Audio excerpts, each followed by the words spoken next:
seconds and counting.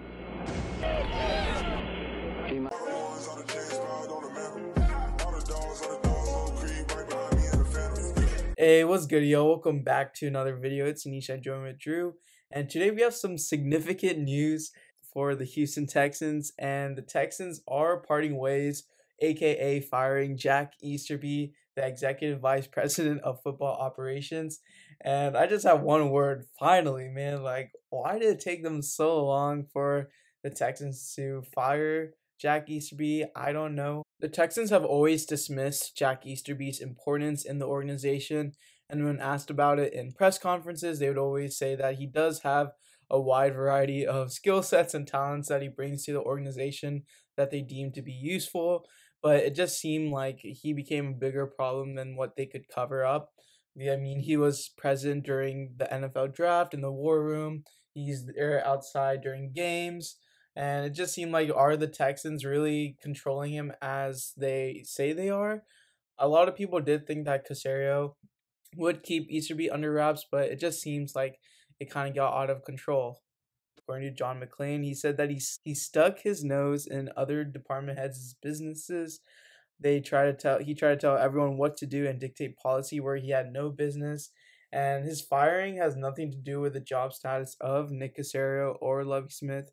They're not going anywhere. And he says that Caserio has the Texans on the right track. So, I mean, it makes sense. Like, Easterby, he had like little to no experience, like basically in football. Like, he had no right to be like a executive vice president of football operations.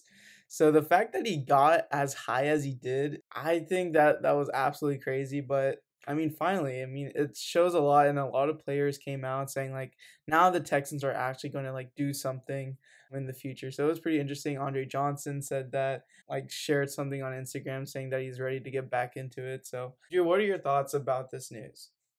For the Texans, it's kind of just like a weight being lifted off of their shoulders. The fans can take a deep breath. The people in the organization can take a deep breath. Jack Easterby, like you said, really didn't deserve anything that really was given to him. Not really a football guy. I mean, if anything, he was supposed to be the team chaplain, as he was in New England, which is more of a culture coach kind of role. And for him to have the role that he had was just absolutely ridiculous. It made really no sense for him to even be being the senior vice president of football operations is a very big role in the NFL. That's one of the top organizational jobs that you can hold. And Jack Easterby was able to hold that role for multiple years within the Texans. I'm sure you know some of the things that happened, but obviously he was part of all those moves that kind of brought the Texans to their downfall. We had a really weak trade for Jadeveon Clowney, a really weak trade for DeAndre Hopkins. We had some crazy contracts given out to like Whitney Merciless. Deshaun Watson was given a no trade clause, which reportedly was given to him by Jack Easterby, which obviously the no trade clause caused a lot of problems in the trade of Deshaun Watson and what we got for Deshaun Watson in the trade. And he was just also a weird guy. He reportedly, followed people around. He talked about DeAndre Hopkins and Jadeveon Clowney behind their backs. He clearly didn't like them. And as you can see, some of the Texans players are really happy, like you said. Garyon Conley, who was the corner for the Texans, he said it was about time they got rid of Buddy at the Texans. And Jalen Strong, who was a receiver there for a couple years, he said, watch how quickly things turn around in Houston. This guy was the start of the Texans' downfall, made OB believe he could be a great GM. So that just tells you a lot of the problems that Jack Easterby was causing within the organization. The players themselves, even the players clearly did not like him. And then, Jalen Strong talking about how he made Bill O'Brien think that he could be a great GM. It was a very, very weird time in Houston once Easterby got here and once Easterby was within the organization. I think now that he's gone, a lot of things can start to get going. Maybe people will be more comfortable coming to the Texans in terms of a future coach that could be hired, free agents, people that we draft. And not only was this a football move, this was a culture move by the Texans. I'm really glad that they finally pulled the trigger.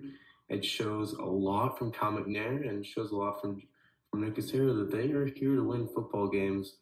They don't care about what happened in the past. They want to move on from that. They want to start to build this organization up, and that starts with Jack Easterby. So good move by them. Yeah, I think a lot of people forget that before the whole Deshaun Watson drama, we had the Jack Easterby drama. There was a whole movement on Twitter saying hashtag fire Easterby. It got trending, I think, in the United States or something. There was two as Sports Illustrated articles published on Jack Easterby, and it was just mind-boggling to me how he just continued to stay in the Texans organization.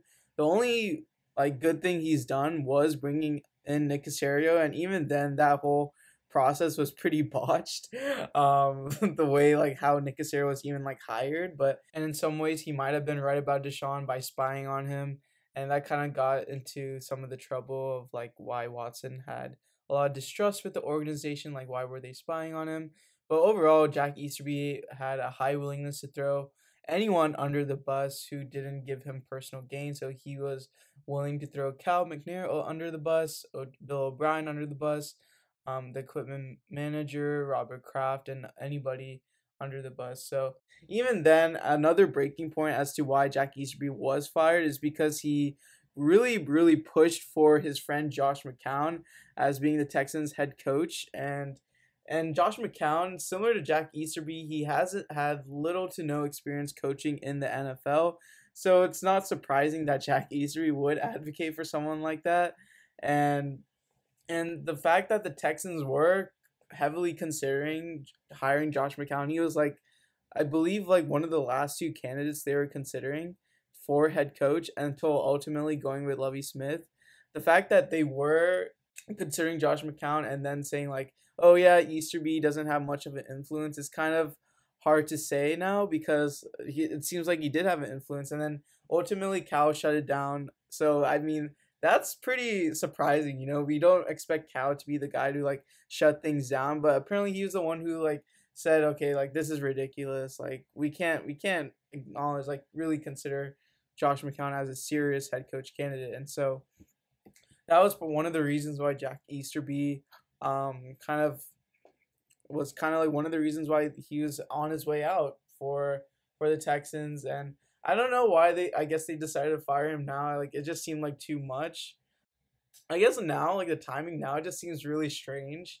If it was before the season or at the end of the season, that would make sense. After the Cully era, that would have made sense. Or why not even before? But I guess those are all questions that it doesn't even matter now. Now that he's gone, it's done and over with. And that's pretty much it for the video. Let us know your thoughts about this news, and as always, be sure to subscribe, and turn on post notifications. Thank you for watching. Peace.